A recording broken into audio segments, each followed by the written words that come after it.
Hey, it's Aaron from GameEnthus.com, and this time I'm checking out Catapult Castle.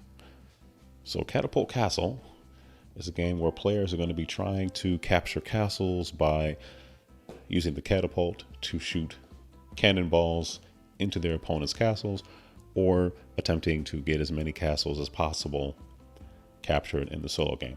Playable from 1 to 4 players for ages 7 and up, and takes about a half an hour to play. Catapult Castle is also being published by Imperial Publishing. As nice as the box is, the components are really why you're here. So let me move this over and show you what the components look like. Inside the box are going to be 16 castle pieces with door stickers so you know where to go in.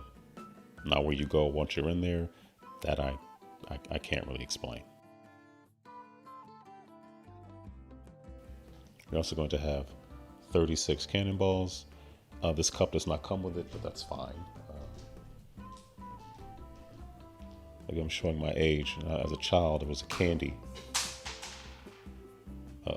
Candy I used to enjoy called Alexander the Grape.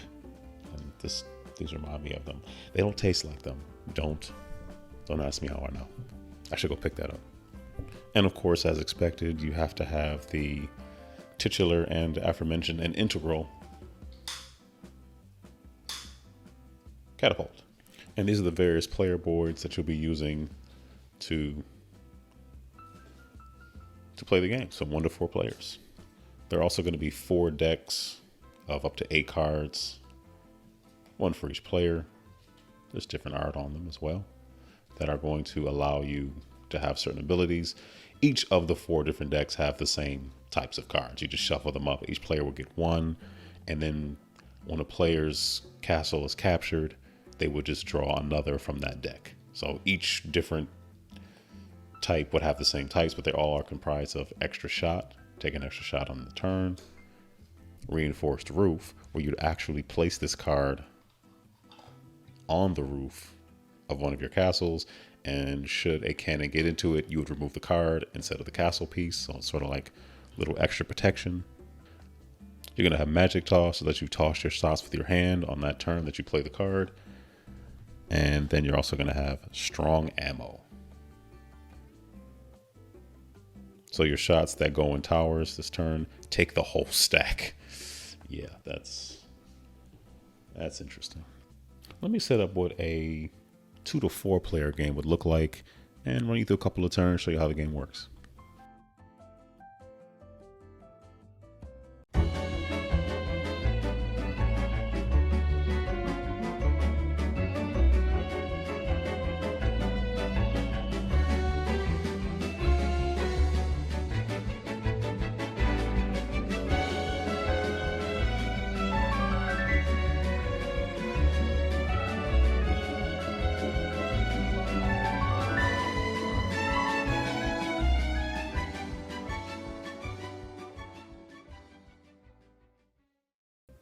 So this is what a 2 or 4 player game, or even a solo game setup might look like, where each player in a 4-player game will pick a quadrant of castles that are theirs. In a 2-player game, each player would choose 2 quadrants that are across from each other, and those would be theirs.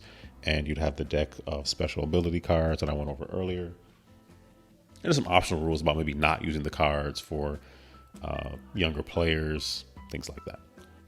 And the player to the right of the starting player would draw 1 card because they're the one who's going last. So that would enable them to at least have some kind of ability.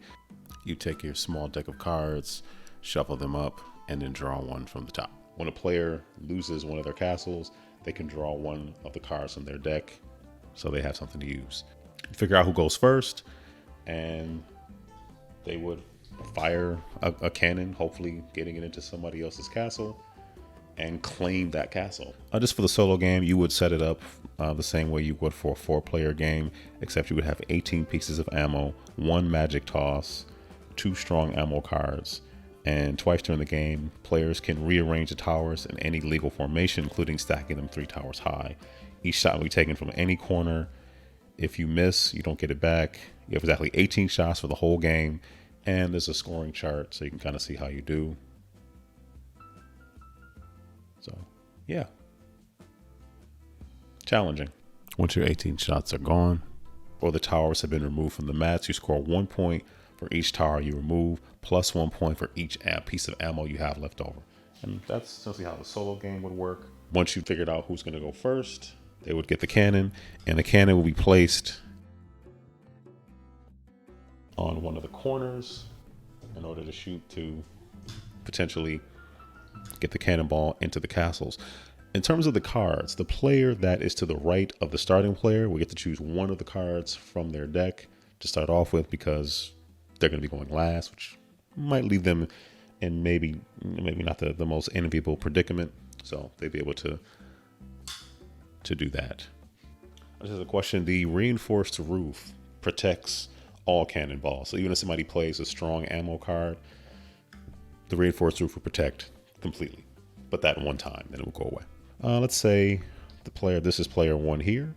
They would place the cannonball inside of the catapult. The catapult always has to be on the corner of your area. Now you can kind of turn it and pivot it where you want, but it has to be in the corner. So let's say player one is going to go for player fours.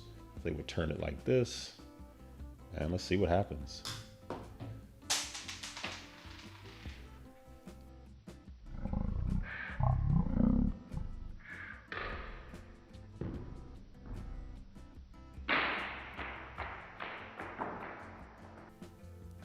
That did not go as planned. Okay, so they missed. So on to player two. This is player two's area, and let's say they just want to try to get one of player one's castles, and they did. So, and then they would just put this one. Let's say they just put this one here. Just a quick correction: if you gain someone else's tower because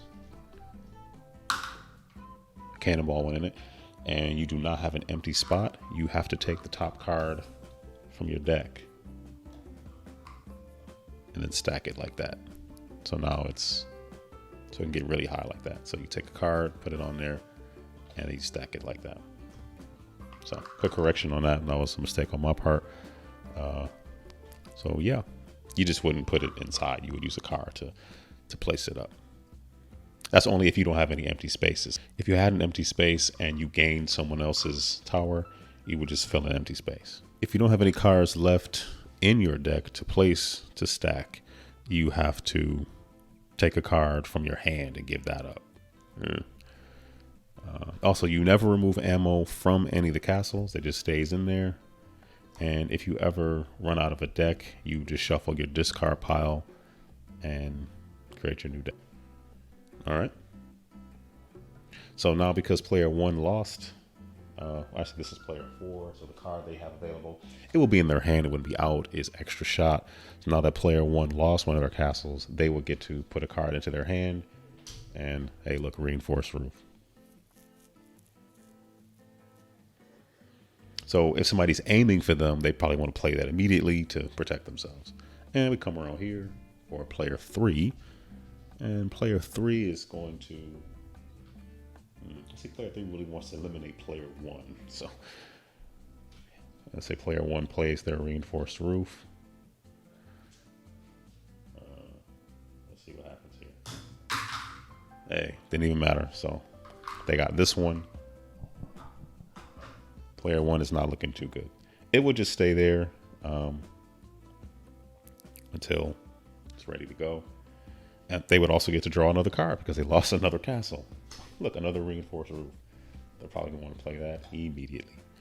I feel like the reinforced roof is the one card you would probably play when it's not your turn. So that would make sense. And then player four. And let's see, player four is going to go and try to take a castle from player number three. So they're going to pivot it a little bit here and hope that they get it. And look at that. So they take that, and then player three will get to draw a card. Hey, look, a reinforced roof.